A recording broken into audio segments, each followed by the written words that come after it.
আল্লাহ যদি আমাকে কবুল করে তাহলে হারাগাছ গোয়া ক্যাটাগরির পৌরসভা থাকবে না, মডেল পৌরসভা হবে ইনশাল্লাহ।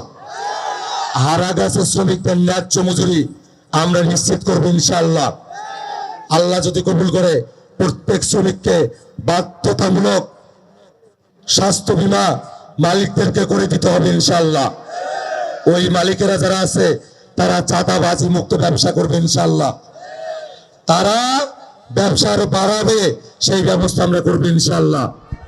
আমার যুবকেরা যারা আছে আইটি ট্রেনিং দিয়া আমরা তাদেরকে প্রশিক্ষিত করে গড়ে তুলবো ইনশাল্লাহ। যারা বিদেশে যাইতে চায় তাদের বিদেশ যাত্রাকে আমরা সহজ করে দেবো ইনশাল্লাহ, প্রশিক্ষণের ব্যবস্থা করবো ইনশাল্লাহ।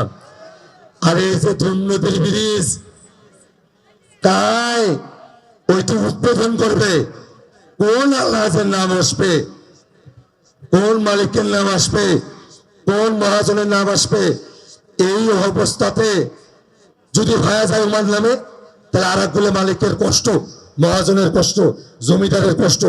এই জন্য এটা হয় নাই। আল্লাহ আমাকে কবুল করলে, আমি তো মহাজন না, আমি তো দূরের মানুষ, আমার তো হারাগাছের মানুষের সাথে প্রতিযোগিতা নাই। আমি কথা দিতেছি এই এতগুলা মানুষ আমি যখন আসলাম আপনারা আমার জন্য দৌড়ে দৌড়ে আসছেন না। আমি এই হারাগাছের উন্নতির জন্য 13 তারিখ থেকেই সরকারি অফিসে নিজের পায়ে আমি দৌড়া শুরু করবো ইনশাআল্লাহ।